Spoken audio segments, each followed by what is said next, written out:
6:37, Nashville's Morning News on Super Talk 99.7 WTN. Good morning to your friends. How are you? There is, follow me on X, at Dan Mandis Show. There is a picture floating around, and I guess this was tweeted out by the official X page of Joe Biden.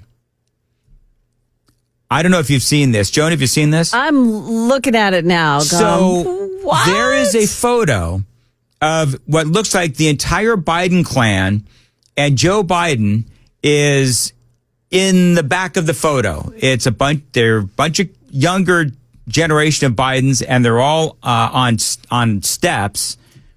And at the top step is Joe Biden. And listen, I'm not all that hip to all of the different photoshopping methods and what have you. Joe Biden is clearly photoshopped into this picture.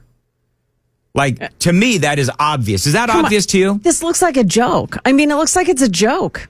See, that's what I thought, too. It's like, you can't possibly expect us to believe that Joe Biden, first of all, he's dressed up in full presidential uniform. He's in a full suit, and everyone's dressed like casually like for church. Come on. This isn't real. He tweeted this out like it is real. Yeah. Like he is actually this was in from this group his photo. This was from his account. Yeah. He's got a blue check mark. He looks so out of place. It's not even funny. Like it's clearly photoshopped. Stephen A. Miller, of course, one of my favorites within the Trump administration. I have a lot of questions about this. Yeah. And it's ricocheting around the internet now because people are trying to figure out, really, honestly, this is sort of emblematic of his entire administration, isn't it? It's like they Photoshop him in, he's kind of looks like he's smiling a little bit. I think his eyes look closed, honestly, but whatever. Come on. So, yeah, I don't think anybody is buying this Easter photo of Joe Biden. That exact picture is probably like that picture of Biden is probably somewhere else, and probably someone's going to find. Oh, they're going to find it. They're going to find it. There's no way. Absolutely hand going on to that, find it. Whoever it is that's like at the top of the steps. It looks like his hand is sticking up, not resting on his shoulder, but sticking up behind him. Like it's like he's shaking someone's hand, and that's where they got the picture from, or something. So why would they do that though? That's what I'm trying to figure out is why is Joe Biden suddenly reemerging after shaming his own party? Well, they did this for 4 years. Why not do it more for longer time? I just don't get it. This is just, it has to be a joke. Dan, you think it's a joke? Do you think this could be a troll? It's because he's sharp as a tack, yeah. Dan. He's sharp as a tack, and they're proving it time and time again. I mean, it's no clearer than this. This is the headline from the New York Post. Former Biden official delivers scathing reality check to ex-president as his party flounders in the polls. In the previous segment, we're talking about David Hogg versus James Carville and how basically David Hogg is trying to, from Parkland High School fame, of course, and he's trying to remake the Democrat Party to really have more people like Jasmine Crockett in it, more people that are more aggressive in dealing with the media and the Democrats and so forth. And he's trying to oust some of the more passive members of the House of Representatives. And so what he's trying to do is in safe seats, in safe congressional seats for Democrats, he wants to put in more firebrand, more flamethrowers in there. And so make no mistake, the Democrat Party has its problems. You have these people that are trying to make it seem like, oh, the Republicans are in such disarray. Oh, no. It's the Democrats. This is from the New York Post.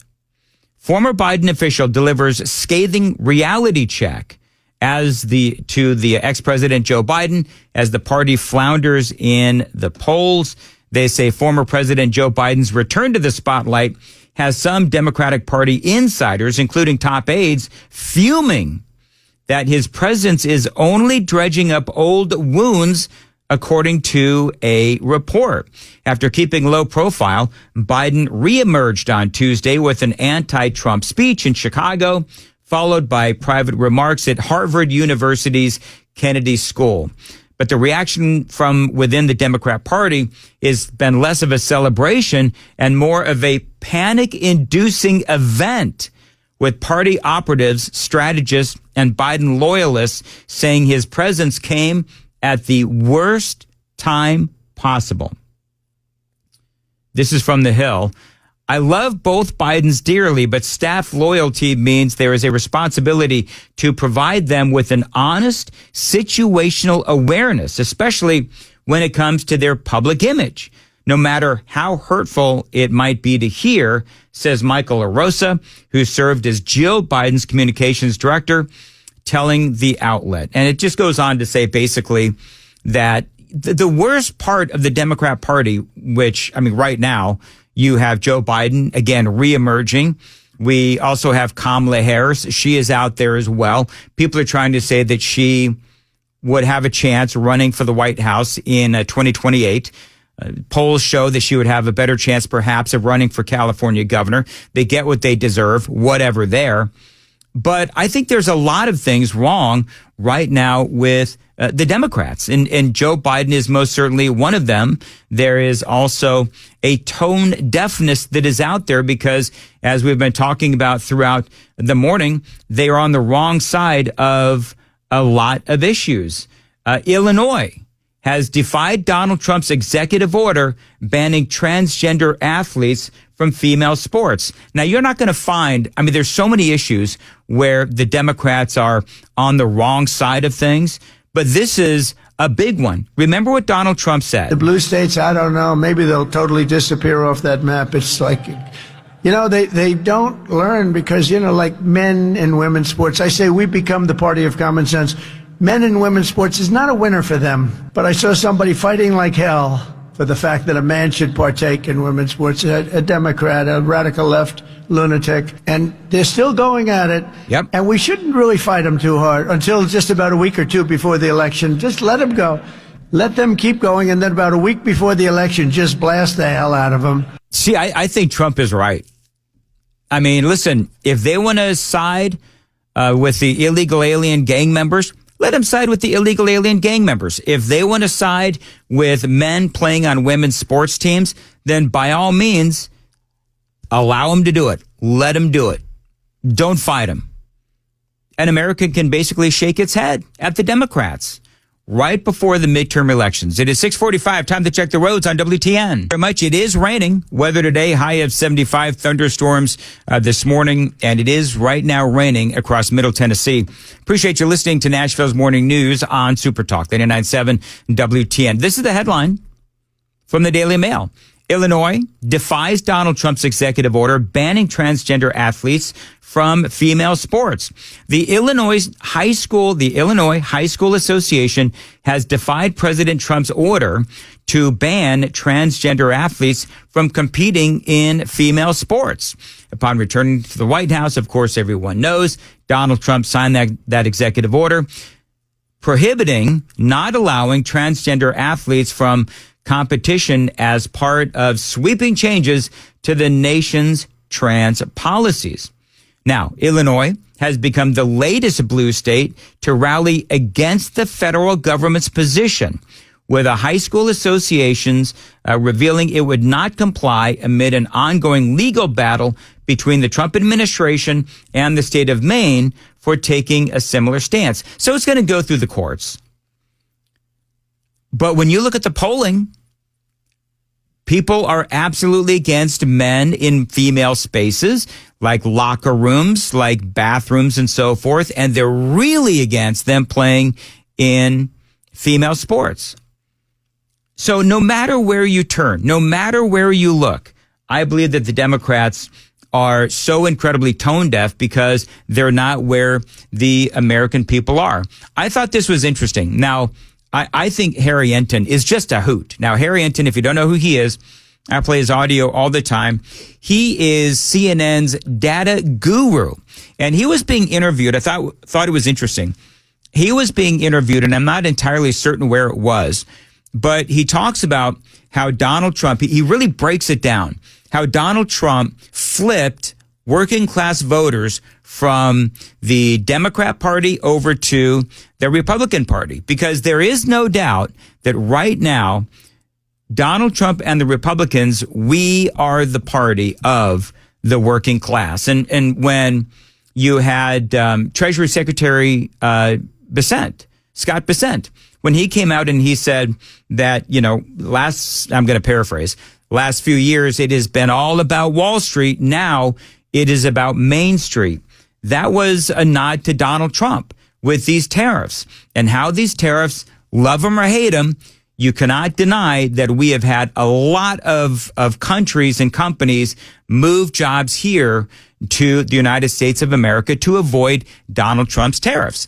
Now, this was Harry Enten, and he broke down some of these numbers about how Trump flipped working class voters from the Democrat Party. So you talk about border issues, you talk about the economy. Trump says, I'm going to, get you the jobs and make sure, inflation. These types of messages very much hit home for working class voters, very much hit home for working class voters.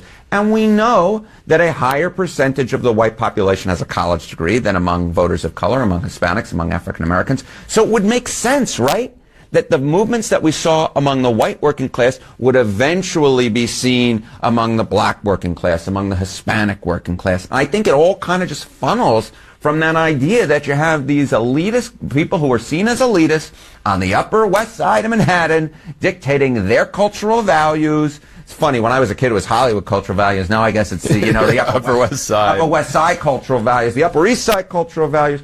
And you basically say, well, what the heck is this?